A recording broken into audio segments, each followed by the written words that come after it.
Tədbirin əvvəlində ümummilli lider Heydər Əliyevin və Azərbaycanın ərazi bütövlüyü uğrunda canlarını fəda edən şəhidlərin əziz xatirəsi bir dəqiqəlik sükutla yad edilib, dövlət himni səsləndirilib.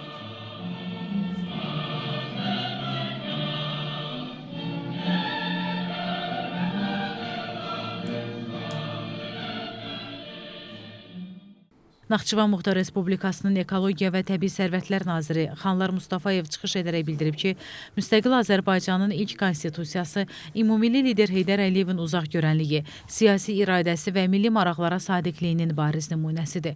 Qeyd edilib ki, konstitusiya insan hüquq və azadlıqlarının təmin olunması, demokratik institutların formalaşdırılması və hüquqi dövlətin yaradılması baxımından müasir dövlət quruculuğumuzun əsasını təşkil edir. Naxçıvan Muxtar Respublikası Prokurorluğunun hüquqi Təminat və İnsan Hüquqları Məsələləri Şöbəsinin rəisi, Baş Ədliyyə Müşaviri Faiq Səfərov, İnsan Hüquqları üzrə Müvəkkil Aparatının Ümumi Şöbəsinin müdiri Sərxan Əkbərov, Ali Məhkəmənin əməkdaşı Yunis Xəlilov, Ədliyyə Nazirliyinin bölmə rəisi Leyla Camalbəyova, Ulu Öndər Heydər Əliyevin Azərbaycan Konstitusiyasının yaradılmasındakı tarixi rolunu, hüquqi islahatların əsas istiqamətlərini və Konstitusiyanın müasir dövlət quruculuğundakı əhəmiyyətini vurğulayıblar.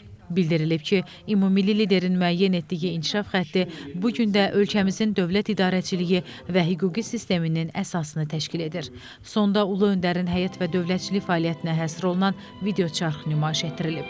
1982-1987-ci illəri əhatə edən bu dövrdə SSR rəhbərliyində siyasi büronun üzvü Həsən Məmmədov, Təxminə Babayeva, Rahib Babayev, NTV Xəbər.